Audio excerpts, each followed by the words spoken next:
You may be right, I still haven't forgotten your ugly face, Allain said with a smile. He looked around, almost nothing had changed, the fireplace in which stew had been cooking for days, the tables, the pennant on the wall and the small carpets. It was as if the inn was a place free of time, as if days, months, seasons did not pass here. Can I get you a room? Osman asked. For two, said Allain, pulling a gold coin from his belt and tapping it with his thumb so that it tinkled and spun in the air. Catching the coin in mid-air, Osman bit into it and tucked it into his belt. Where is the second person? He asked. In the temple, Allain said as he nodded somewhere, though he wasn't sure which way the temple was pointing, but it didn't matter. They haven't kicked you out yet? Osman said, laughing and drinking his wine. Give them time until tomorrow, said Allain with a smile. What do I need to know? Osman checked his surroundings. Sarah, be a good girl and bring us some lamb rolls from the corner, he said to one of his servants, who was in no hurry to sweep the floor with a broom, as he handed her a few coins. The young woman was not very happy with her new assignment, but she looked at the money in her hand, realized she could pocket the rest and nodded. Robert de Sonnac, who sent you on your mission, is dead, Osman said as the young woman slowly left the inn, as if she was driving him crazy. Yes, I heard that. Even I was sad to see him die, he was a man who honored his seat. Sergio was fired. Excuse me? Said Allain, the cup in his hand raised. It wasn't announced, but it is, I heard he's freelancing, Osman said, leaning on his desk. That's ridiculous. Sergio has been there almost since he was born, he's a fanatic about the temple, said Allain as he put his mug back on the table without drinking it. Life is strange, infidel, said Street Osman, spreading his hands helplessly and raising his broad shoulders. Allain sipped his wine, not knowing what to say, remembering the first time Sergio had come to the temple and shaking his head from side to side. Why was he expelled? He asked. I've heard a few different stories, but the one that sticks in my mind is that he got into a fight with the cocky bastard who took care of the novices. The smart-ass knew a lot of people, Sergio didn't. Who did he fight with? With a snob named Stenkel von Bentheim. Baron Stenkel von Bentheim. And?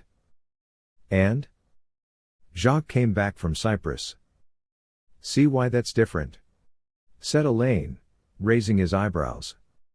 I could swear he escaped from Cyprus, but I can't prove it, said Street Osman with a laugh. Surely he must have done something that the church would not accept. You don't need to prove it, I absolutely believe you, Allain grumbled. Who's in the city? Most of your pursuers are dead, the rest have gone to Acre and Tripoli, Osman said solemnly. So I can walk the streets at night. With you Coffees guarding Jerusalem. You don't say. He said in a mocking tone. Don't go out without your chainmail. There were almost 45,000 people in the city, 6 out of 10 were Muslims, 3 Christians and 1 Jew. Official control of the city had been in Christian hands since the First Crusade. In fact, Allain had solved a twisted murder case involving 4 of the people closest to the throne, and as a result the order had gained great power in the kingdom, but Allain had ended up in the crosshairs. He was tried to be killed 3 times before the Grand Master took him out of the city on a mission. Once they almost succeeded.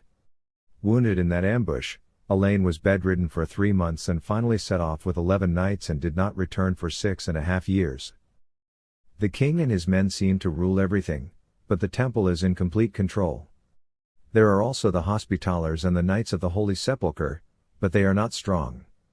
The merchants and others keep changing sides.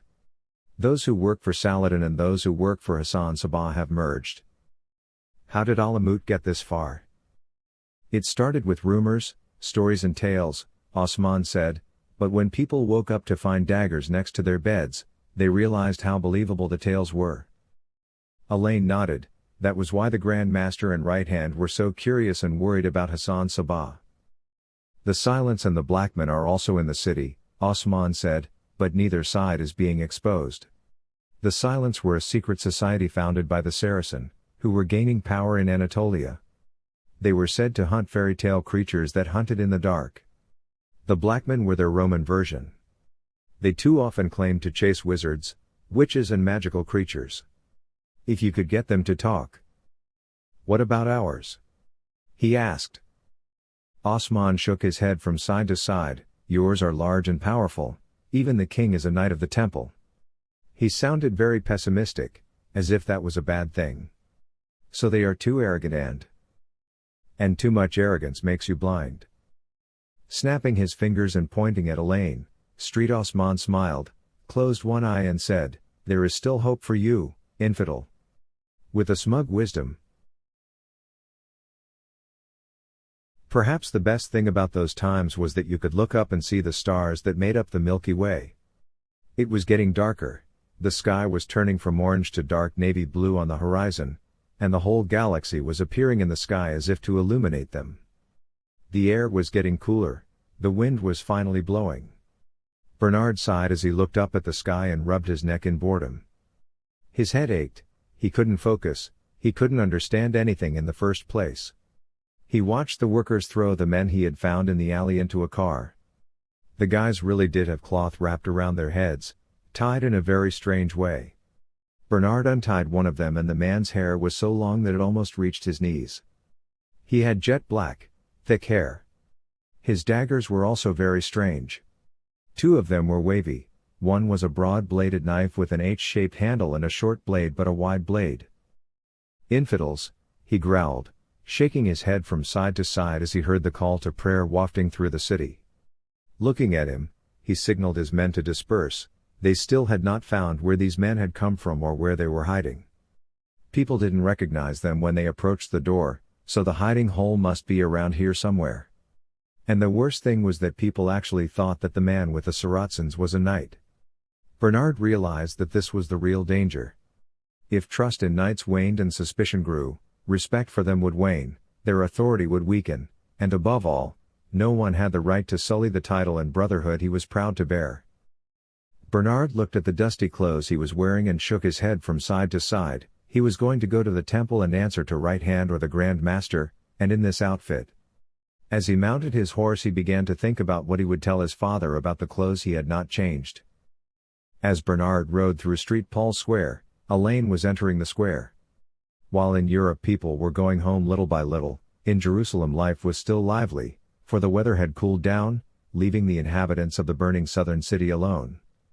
One by one, they went out into the gardens of their houses, into the alleys, and if these too were not available, into the streets. Some brought out sherbet, some wine, some beer, some according to their beliefs. They pulled out carpets, rugs, pillows and laid them out, sharing their days, their memories. Despite the fact that they gossiped about each other every day, they strangely started warm and intimate conversations, and continued to talk until they could hardly sleep at night. Jerusalem was alive almost until midnight. Everyone went out with lanterns and oil lamps, so the streets were illuminated, which suited the city guard. Allain loved this part of the city. Somewhere, he heard an old love song and raised his head to the sky and sighed. It reminded him of his first love, first and last. A faraway lover. Don't forget me. Put my heart in it. Next to your heart. Don't forget me. As evening fell like a cloak over the city, Allain stripped off his armor, tunic and boots and donned his priestly robes like the other monks. The north chapel of the Temple of Solomon rose silently under a starlit sky. Known for its majesty and might, this historic building had been a center of prayer, worship and peace for years. As he entered the door of the small chapel, he was greeted by the scent of flowers on the warm breeze. One of the priests had hung mimosa branches to dry on the arched doorway. Allain's footsteps echoed softly on the wooden floor as he inhaled the scent of incense. A few monks were praying in the small hall, softly lit by candles. The moonlight from the stained glass patterns on the round glass windows reflected off the colored glass, creating an extraordinary play of colors. The frescoes on the walls depicted the life and miracles of Jesus. Allain crossed the hall in awe. He kissed the foot of the great icon of Christ, murmured a short prayer and crossed himself. On either side of the icon were candles and incense. He lit an incense and murmured another prayer as he lit a candle with it. Then he sat down in one of the remaining pews. As he closed his eyes, reaching for the love of God within him, for that familiar peace, he heard the whispers of his other brothers and sisters, their murmurs mingling with the sound of the rosary. They were praying, some prayers of peace, some prayers of gratitude, some prayers of regret, most prayers of hope. I heard that you were drowned in wine while lying naked among prostitutes, whispered a large monk who came up to him, looking at Jesus and crossing himself. Allain smiled half wryly with closed eyes. Do you really gossip in such an ugly way? What do you think a monk and warrior really does in peacetime, de Bures? Praying, perhaps? Well? Yes. It's quite a fun hobby for the first few months and then you get bored, Jacques Valendio said. We all have things to regret when we come to church. Allain chuckled, I'm sure you do, I stopped worrying about that part a long time ago. I have every confidence in you, dear brother, said a large, blonde-haired, blue-eyed, bearded man who looked around with a bored expression. He had a deep scar on his right cheek. How are you? Allain said quietly. Older, grumpier, you? Said the knight curiously. Not bad. I've wandered a lot. Yes, I made a bet with Kruger that you had lost your way, and I owe him 5 gold pieces because of you. I thought you trusted me. I trusted you to get lost, Allain. You've been lost 5 times even in this temple. That's right, said Allain with a grunt. Where are the others? Said Jacques, looking around. Allain sighed and looked at Jacques out of the corner of his eye. Jacques' brow furrowed, he swallowed and asked, which ones? I came alone, Jack. Jacques' face tensed, a few facial muscles twitched, indicating that he was grumpy, annoyed or upset. We're always missing, brother. He grumbled. Many of those who went on the mission with Allain were Jacques' good comrades in arms and brothers. They had joined the brotherhood together, trained together as recruits. So? Said Allain. Then, changing the subject, shouldn't you be in Cyprus?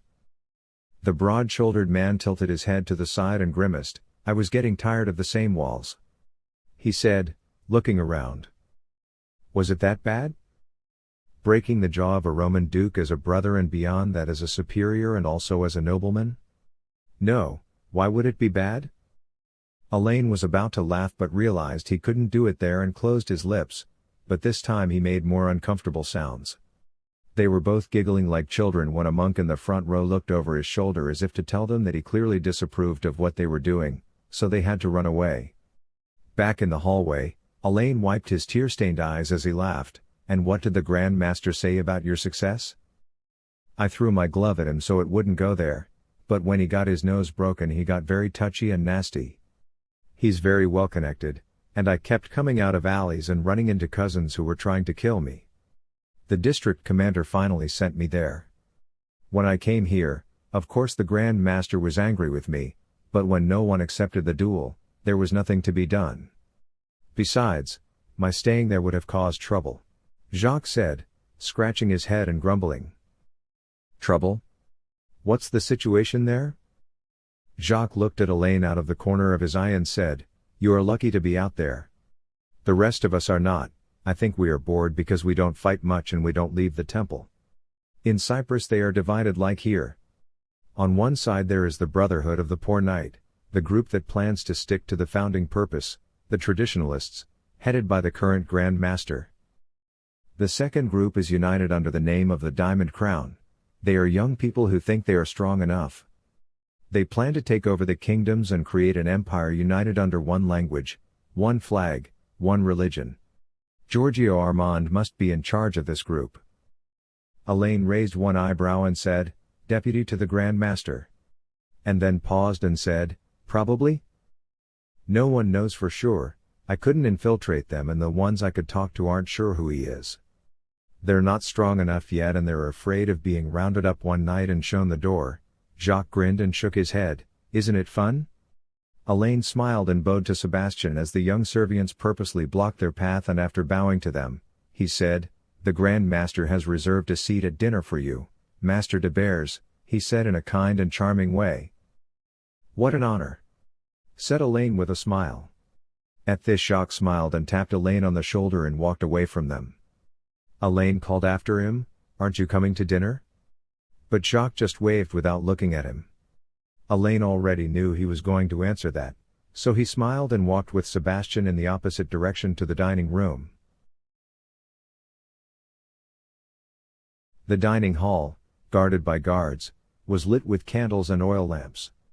Most of the oil lamps were lit with olive oil, which gave a clean and bright flame.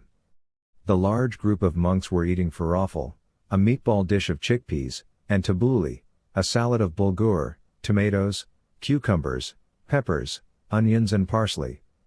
Allain de Bures and Sebastian, passing through the rows of monks sitting at tables made of rough pieces of wood placed side by side, and in equally rough pews, approached the Council of Elders and the Grand Master seated at a long table in a high platform at the head of the hall. "Ah, Brother Allain, you are just in time, I was just talking about you," said the Grand Master, addressing the other white-robed and white-haired knights. "Dear brothers and sisters, relentless voices of my common sense, conscience and reason, everyone remembers Allain, don't they?" he asked the group of elders known as the Council of Elders. Many of these men were the Grand Master's age and his comrades in arms. The Council of Elders both deputized and advised the Grand Master. When necessary, members of the Council of Elders could be promoted to Grand Master, as in the case of André de Montbard, one of Hugues de Payon's knights. Montbard served on the Council of Elders for 4 years and then became Grand Master in 1153, following the sudden and disastrous end at Ascalon of Bernard de Tremillet, who had only been in office for a short time. Like the Grand Masters, the Council of Elders had its own officers. In a greeting more oriental than Western, Allain bowed slightly, his right hand folded across his left breast, and greeted them respectfully. "I'm glad you made it safely across the steppes, my son," said the nearest man, a pot-bellied but very large man, his blue eyes almost lost under his white, bushy eyebrows. "Thank you, my lord," said Allain as he sat down in a chair offered to him. "How were the vast steppes of the north, Brother de Bures?" asked another, as the servants set before him a plate and a bronze cup for the wine. Generations after the poor Knights of Christ had been founded, they were now used to living like rich noblemen. This was the disease Allain called corruption when he was alone. "It was like an ocean of greenery, my lord, and it is in places like this that one deepens one's soul and one's faith, and understands more fully the greatness of our great God," Allain said to him with a slight smile. "And the people?" asked another. "After the Persians, we met mostly Turks and Mongols," said Allain. The Grand Master and the Council of Elders knew the Turks very well, because apart from their knights, the Turco-Poles made up most of the light cavalry of their army. The Turco-Poles were considered one of the most important military forces of the Knights Templar. Turco-Poles, whose mother or father was Turkish and the other side was Greek or Roman, and who adhered to Christianity, usually fought as lightly armored and fast-moving cavalry. Turco-Poles were used to break through enemy lines and disperse the enemy army. They were brave, aggressive and skillful warriors. The Turco-Poles played an important role in many important victories of the Knights Templar. For example, some 4 winters ago, the Turco-Poles contributed significantly to the victory of the Crusaider army at the Battle of Montkissart, where they repelled an attack by the Seljuk army and allowed the Crusaders to retreat. "The Turks are one thing, but what about the Mongols?" asked Marshal Godfrey de Sonnac, sitting at the far end of the table. Bernard had just arrived and Godfrey, angry with him for not changing his clothes, had sent Bernard to eat with the other militares. "Scattered tribes of barbarians, most of them are interested in our religion, Mr. Marshal, but there are also heathens and worshippers of forgotten gods," said Allain. "What do they believe in?" asked another knight. "They have a god called Skygri, my lord," said Allain respectfully. "Have you communicated with them?" said the first man. "With their gods?" asked Allain in an obviously joking imitation of an idiot. This caused laughter around the table and Allain noticed the man who looked serious and looked at him with disgust. He was younger than the others and rather arrogant. He still wore chain mail and a long dagger at his waist. "We have had many dealings with the Mongols, my lord. They are like us, there are good ones and bad ones. Some we can trust, some will steal your horse in front of your eyes. Is there any chance that we can bring the enlightenment to them?" the man asked, with an air of conviction that one would not expect from him. Allain waited for the servants to fill their plates and glasses, then said solemnly, "My lord, if we wait a little, they may come to enlighten us." This wiped the joy from the table. "What does that mean?" said the Grand Master. "The Mongols are a barbaric scattered people, Magistra, with tribes as numerous as the stars in the sky across the vast steppes. They are not afraid to fight and die. All they need is a leader. I heard them talking about a man called Genghis on our way back." "Can one leader unite them all?" said the arrogant man sarcastically. "No doubt," Allain said, looking at the man's hands on the table, where he wore 2 rings, one with the coat of arms of the Brotherhood on one hand, the other with another. "But can it make a difference that we need to worry about?" said the first man. "While I don't expect much change for 5 winters, there is a good chance that in 10 or 15 we will find peoples fleeing the Mongols on our doorstep, my lord." "That is absurd, even you took years to get there," said the tall, thin knight next to him. "Yes, my lord, but the Mongols are a more mobile people than we are used to." "Like the nomads of the Turks?" asked the marshal. "Yes, my lord, like the Turkmen, they are constantly migrating, they have temporary residences. A warrior has at least 2 horses, sometimes 3 or 4, short, stunted but sturdy. They also have a temperament that finds looking for trouble very entertaining." "We don't have much in the way of trouble these days," laughed the Grand Master and showed Allain his plate, indicating that he could eat. The Grand Master's ancient place in the Brotherhood and the influence of the rank was very heavy. You could not sit up, get up, start a fight, spill blood, kill someone, move someone, eat without his permission. The Grand Master was the only authority in the temple after God. "I've heard a lot about your actions and indiscipline. We don't tolerate it anymore," said Baron von Bentheim, glaring at Allain as the Grand Master and the Council of Elders were deep in conversation about the bad news Allain had brought. Allain looked at the man's stiffly bent nose and realized that Sergio had been very disciplined about this. He would have laughed in the man's face, but his discipline as a Knight Templar was a miracle of the known world, and Allain de Bures was living proof of that miracle. "I am pleased for you. As a knight of your rank, I always like it when my subordinates take their duties seriously," Allain said calmly, making sure that no facial expression moved. The Baron was above him in the aristocracy, but they were now in the temple, where merit was important. Allain de Bures' accomplishments, his time in the Brotherhood, was an important factor that the Baron was wrong to underestimate. Allain waited for him to challenge him to a duel, but the Baron simply turned his head away and became interested in the conversation on the other side. Allain smiled respectfully at the old knight, who watched them with amusement, and sipped his wine. He was sure the Baron would be in trouble later, but he didn't care. Yes, Allain certainly deserved Bures' bad reputation in the temple. The meal was long over. The Grand Master said he would work and retired to his room. It had been decided that the other regional commanders would be summoned later in the week, and they would be told of the report brought by a man called Allain de Bures. Bernard, who was waiting at the door of the Grand Master's assistant right hand to report on his investigation and the deaths, had taken off his helmet. The hood of the chain mail was still on his head. This was an official report and there could be no mistaking his attire. The young man looked in distress at the lamp-lit corridor and the 2 guards in full armor opposite him. Then, with a sigh, he reconsidered what he was going to say. He had seen Allain at dinner, he hadn't even noticed him as he left the temple. She didn't understand why this was so, she vaguely remembered the man, but she couldn't bring him into her mind's eye. He tapped his fingers on his helmet in his lap in frustration and it made a drumming sound, and one of the 2 guards looked at him grimly. They didn't outrank Bernard, but they were on duty, which meant Bernard would obey them at their sentry post. At that moment the door opened, the Lombard Vincenzo Pothacielli, second deputy right hand, came out, smiled at Bernard, said to a monk at his level, "Brother Anzio, the rooms of the regional commanders are ready." The monk nodded quickly and hurried away. "Come in, street knight," Vincenzo said. When Bernard entered, he was greeted by Marshal Godfrey de Sonnac, right-hand Giorgio Armand, and Guy Blanchefort, commander of the guard.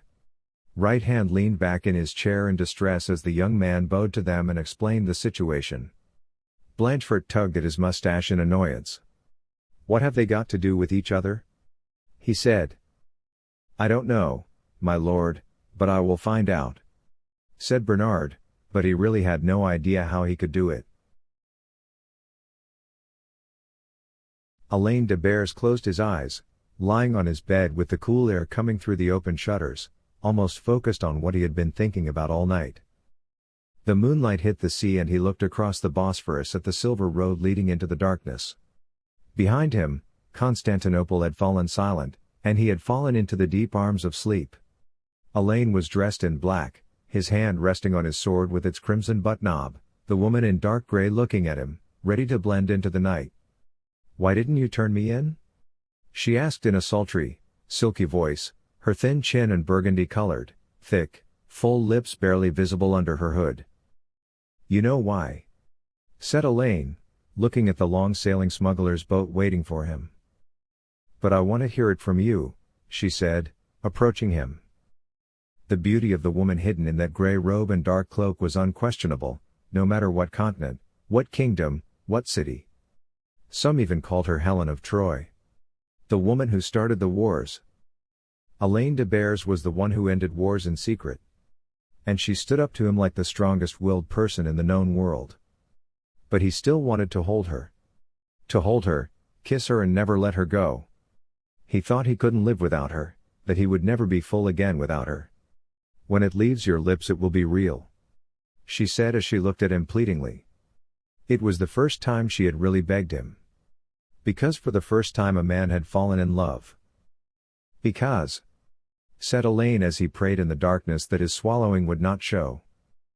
"You can't say it, can you? And if you do, you will have to choose between me and your oath, and you will choose me." "Yes," said Allain. She looked at him in surprise. Allain de Bures had just confessed his love for her. "Then don't tell me," she whispered, for the value of her own love, immediately realizing its deep meaning, its greatness, she leaned her head forward and rested her forehead against his chest. Allain raised his arms to embrace her, but before he could, they heard the echoing sound of hunting horns.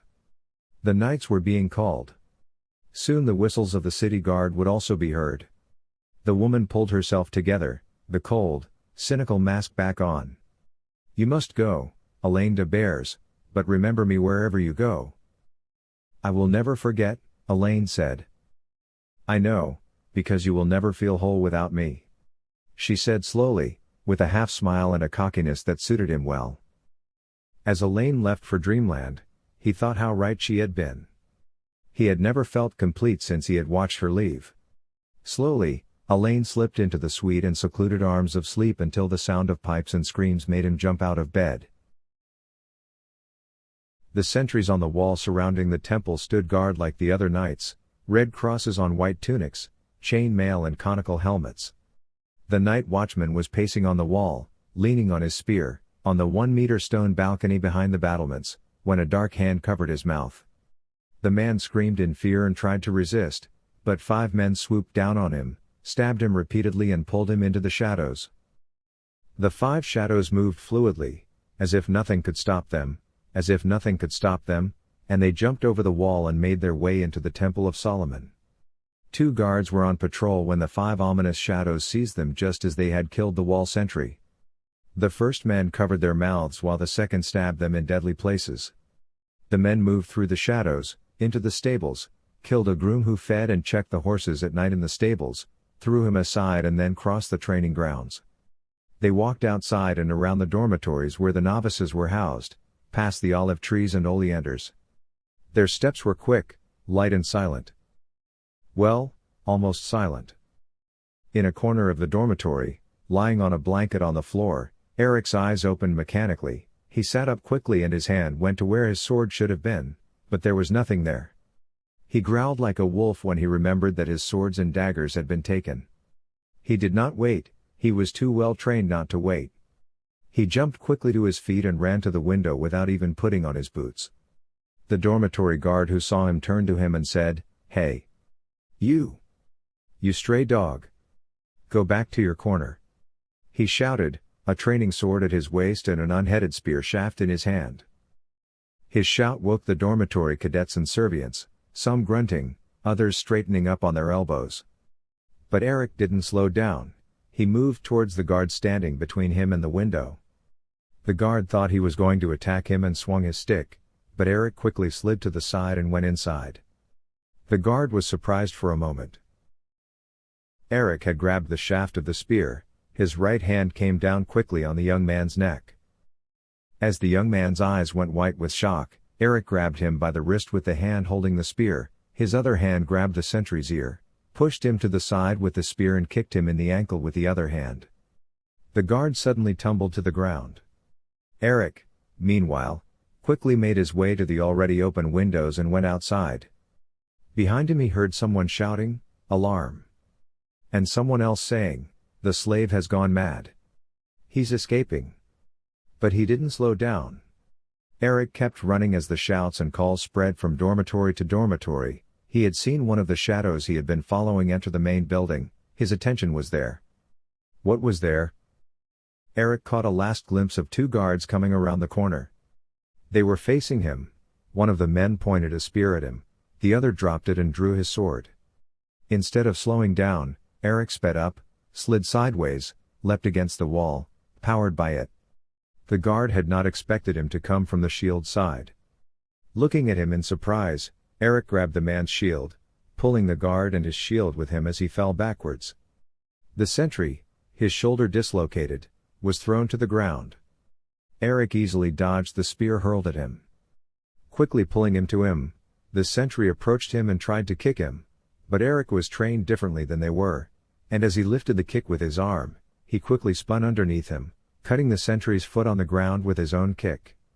Eric jumped up as the guard tumbled to the ground. He ran towards the spot where he had last seen the shadow, and before he passed through the doorway, two crossbow bolts, one following the other, struck the wall where he had passed. As Eric sprinted down the wide corridor, someone tried to step into the hallway, and as Eric pushed the monk back, he caught a glimpse of movement at the end of the corridor. He was always catching them on the edge. But he was catching up. Eric was coming back from the end of the long corridor when Sebastian entered the hallway with the guards in pursuit. "Stop!" Sebastian called out to Eric, whom he had only vaguely seen. He told the guards he had sent after him that the young man was probably insane and sent them after him. As Eric climbed the stairs to the top floor, he heard the sound of a door opening. As he skipped up the last steps, he saw light coming from the room at the head of the hall. He saw the Saracens in the light-lit room. He knew this hallway, he had left Allain in this hallway, and this room belonged to Allain's boss. The Grand Master. The Grand Master, Gilbert Joseph Harail, looked in amazement at the seraphim filling the room. Strangely enough, they looked just as surprised. The old man was more experienced than they were. He overturned his table towards the 5 men who filled the room with blood on their daggers and kicked the giant table towards them. The table slid forward with the papers flying into the air and the 2 oil lamps on it toppled to the floor, creating bright, vibrant camp flames. As the men sprawled dazedly across the room, Harail took advantage of this small gap and drew his great sword. The Grand Master swung his sword at the swarthy man with the strange Muslim headdress, his face covered by the sash of the headdress, who was loitering on the left side of the table. The man deflected the heavy sword with his long dagger instead of meeting it, but he did not take the chance to approach the Grand Master. Harail was an experienced fighter. He saw the movement out of the corner of his eye and drew back, the dagger passing through his retreat and lodging in the cupboard next to him. He threw a vase that had been given to the dagger man as a gift. He could not let them surround them. If he did, it wouldn't be long before they killed him. Meanwhile, the Saracen in the doorway had turned at the last moment, shouting in a language Harail did not understand, warning the others. This deft move had saved his life. For Eric had stormed in. He narrowly dodged 2 daggers that the young man swiftly stabbed him with, meeting one with the thick buffalo leather bracelet on his arm and the other with the long, wavy dagger in his hand. Eric had taken the daggers from the dead guards at the entrance. Eric kept attacking, fast. 3 of the men turned on him, one with an H-shaped, broad-bladed, double-edged dagger, another with a curved blade and 2 large daggers. Eric was on the defensive as they attacked the young man. It was the first time he had seen this room and the old man. The old man was strong and experienced enough to defend himself, but against 2 men with a big sword and a messy study, things were not always as they should be. He was already in a state of not thinking. He had learned not to think when he fought. He would fight. And he would win? He had never been taught otherwise. Eric was so quick to meet every arm, every dagger, that one of his attackers, surprised, said something to his friends in one breath. Eric did not know the language, nor did he answer the man or the others. He just kept on fighting back, defending himself, hearing the sounds coming from behind him, knowing that they would distract his opponents and make them hurry. At this moment one of the men next to him screamed. The Grand Master had severed the arm of one of the men, then severed the man's head. This distraction was just what Eric wanted. The man with the broad dagger saw Eric's swinging weapon pass under his chin, and as he felt the pain and numbness he collapsed, his fall throwing the other 2 off balance. Eric seized the opportunity. First he went into the balance of the crane stance, which he had learned from the Chinese trainer of his last master, the Mongol. Then he moved into Scorpion's Rage, then into Monkey's Flight. As he passed through the gap opened by his last move, he buried the tip of the dagger he had inverted in his hand in the kidneys of the man he passed. As the veiled man screamed and convulsed, the dagger quickly sank from his back into his lung and then into his neck. He spun around quickly, moving the dagger as if he knew he was going to get there. The daggers met in the air and made a spark. Eric spun quickly and swung his daggers, spinning like a weather vane. As the last man tried to stop him, a head rolled past him. The rolling head was that of the second man who had attacked the Grand Master. He said many things in his own language to the red-haired demon attacking him, but before he could finish, Eric's first dagger struck him in the chest and the second in the temple. As the man fell to the ground like a log, Eric narrowly avoided a storm in white that was attacking him. Bernard burst into the room, sword in hand, smashed a cupboard when Eric suddenly stepped out of his way, swiftly swung the sword behind him so that the young man behind him would not catch him. The sword drew a silver arc parallel to the floor and at chest level, but Eric was not there. Sliding quickly across the floor, Eric thrust his arm between Bernard's legs, lifted the large young knight and threw him backwards, using Bernard to break a small table that had been used as a coffee table. As Bernard tried to recover, he found his own sword at the tip of his nose. At the same moment 2 guards burst into the room. Without hesitation they attacked Eric with long swords in their hands. Eric met them swiftly with Bernard's sword, but he neither retreated nor hesitated.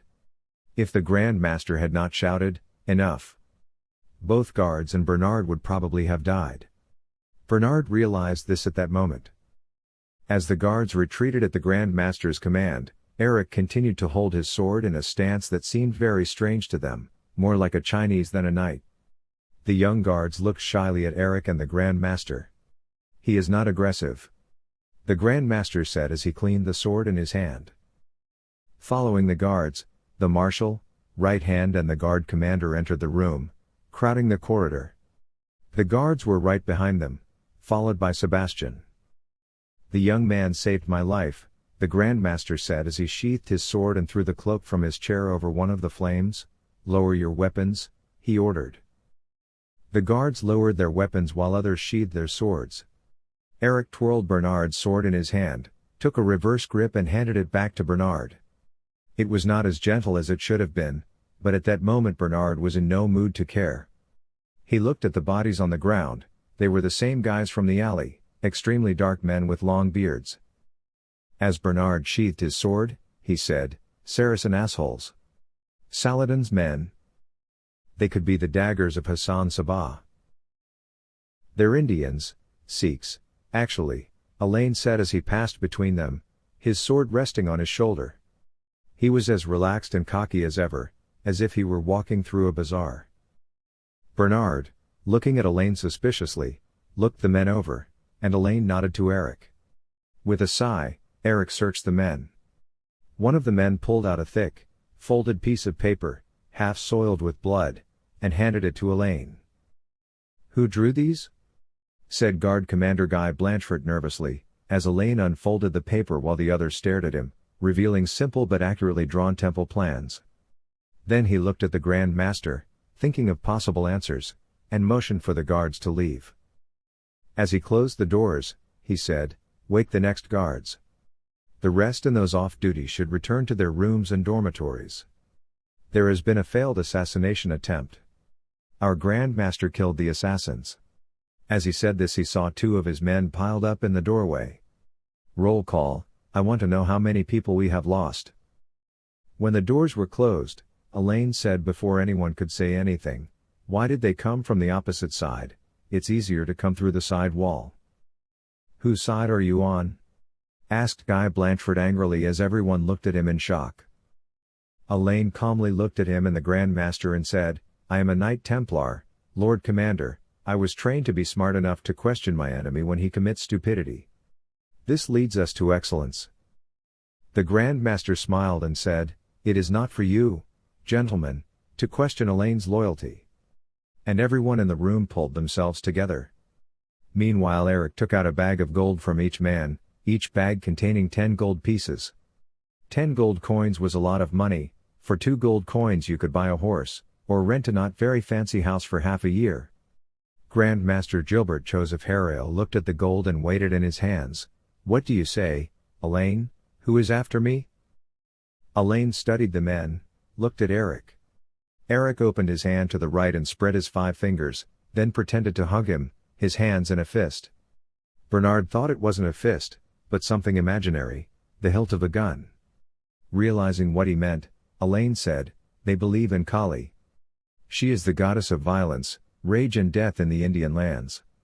The hired killers are Magistra." The Grand Master said to the guard commander, "Guy, increase the guards. We're expecting the district commanders this week, no need for any bigger mess.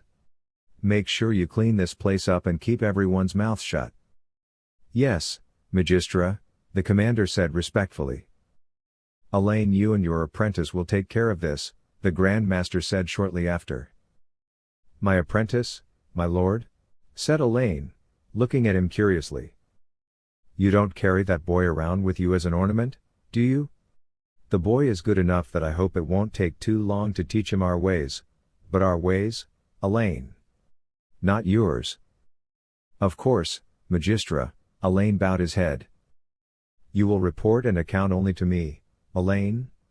Every day, if possible, when you're done. When you come back if you're out of town. I want to know who's taking such a close interest in me. I want to give him an answer for his interest. I'm not the kind of person who likes to be in debt," he said, stretching, just like in his youth. "Yes, Magistra. As I said, the district commanders are coming, and if we complete this investigation before they arrive, we can focus our attention solely on our meeting," said the Grand Master. This implicitly meant hurry up. The Grand Master was about to leave his room. The marshal had opened his door when the old man stopped and took a sword with a silver guard and hilt from the wall at the entrance. "Eric." Eric looked at him curiously, handed him the sword and waited until the young man took it. Eric again took it, not in the knightly way, but in the oriental way, with both hands outstretched. He bowed his head and saluted. "Thank you," the Grand Master said, putting his hand on the young man's shoulder. Bernard de Sonnac, his pride badly wounded along with the others, was about to leave the Grand Master's room when the Grand Master said, "Bernard?" "My lord?" "What are you doing here, my son?" "My lord, there have been some murders." "Arnaldo de Payanes, I am very sorry, I know your sympathy," the Grand Master said, remembering the moment. "Thank you, my lord, but Master Payanes is not the only victim," Bernard said. "How so?" "Guido Lorenzio was killed in the same way, we were talking about that." "Lorenzio did a lot of work with us," said the Grand Master. His deputy looked at him curiously, he had not heard that. "Is that so, my lord? I've never heard of it." They were mostly great and important adventures that went unrecorded, said the Grand Master. Yes, my lord, we had decided that Bernard would investigate this case when we heard the noises, said Giorgio Armand. I see, a good decision. Allain, it is obvious that you will need men. Take Sebastian and Thomas with you, he said, picking out 2 men who immediately caught his eye. In effect, he was reducing the number of people involved and likely to speak. The junior knight and Sebastian arrived to remove the bodies. Good night, everyone, the Grand Master said as he disappeared down the corridor. After all, before going to bed he had to go through all the corridors and dormitories and show the temple that he had survived the attack unscathed. Eric, Thomas, Sebastian, get your things. Allain smiled as everyone looked at each other in surprise. My lord? Sebastian said curiously. We will stay outside until the investigation is over. Do you have any clothes except your uniforms? Thomas and Sebastian looked at each other in surprise and said at the same time, No, my lord. Expecting this answer, Allain shook his head and sighed, We'll sort that out in the morning. End of Chapter 1. Allain has just started his mysterious adventure. If you like this adventure, don't forget to like, share and comment. See you in the second chapter.